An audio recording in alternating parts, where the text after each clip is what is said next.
it, Josh. Thank you for being here. Thanks for having me. Okay, so how incredible is it to be working with Rosie Perez on Rise? I love Rosie, by the way. It's the best. You talked to her earlier, well, right? not before, and I just love Rosie. Like, she's just an icon. Yeah. She's the best. I'm taking over the theater department.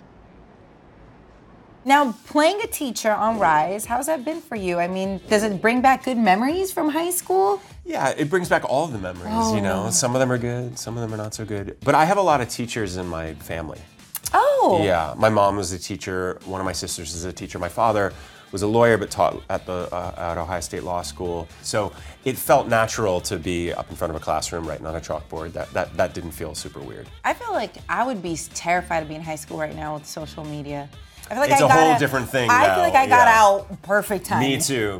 And even like not having cell phones, like I don't know how we tracked each other down. I knew a lot of landline numbers. Isn't it weird? I couldn't even tell you one phone number. Still remember though? Do you still remember your friends' numbers from high school?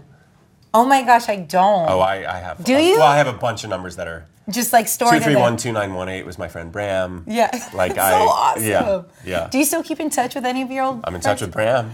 I'm in touch with. I actually have a lot of high school friends. I have a band with my friend Ben Lee called Radnor and Lee. So I've actually been in touch with a lot of them. Are you going to put out an album? We did put out an album in November.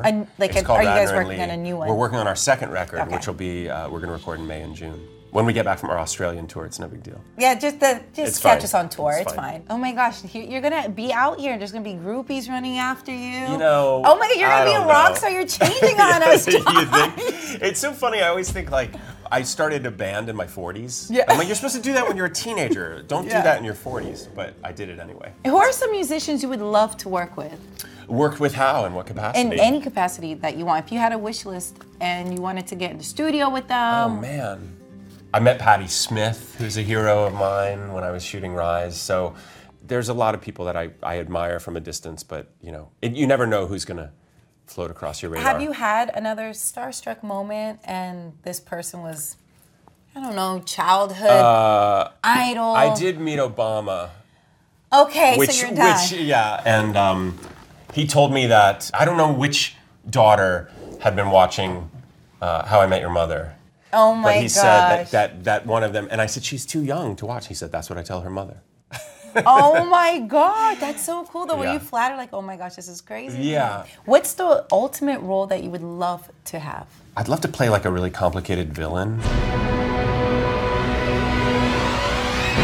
But I think like if you'd asked me a year ago, I wouldn't have said Rise, but I'm so happy that I'm doing this role. So I kind of have to take them as they come, and a lot of times when you say yes to them, you realize why you needed to play it for not just professional reasons, but something about the part resonated. You know, you needed to explore something. Is that what you feel at working on Rise? I think that, and this is not, I love doing How I Met Your Mother and I wouldn't be here without it, but I spent 9 years on that show and it was a very specific thing. So when I was looking for roles post that, you know, I was avoiding single guys looking for love in a big city. Like I passed on all those parts because I figured I did it. At a certain point, I felt like on How I Met Your Mother, I was like, I'm older than this guy and I don't behave like this, you know, but I still had to do it. But with Rise, I'm a husband, I'm a father, I'm someone who has just some miles in the saddle. I didn't feel like a wide-eyed young character. I felt like a man that I got to play more my age. And there's something about that feels really nice to me. And then now you're going back on the road and you're going to be a rock star at the same time, which is... Yeah, it's hard to balance all of them. Like, it's hard to balance rock stardom and TV stardom. I'm being a jerk. Don't, please, get that. Yeah. Thanks so much for hanging out on the Stoop, it was good to Josh. talk to you. I appreciate it, yeah. for sure. Cool. Thanks for having me. Come by anytime. All right.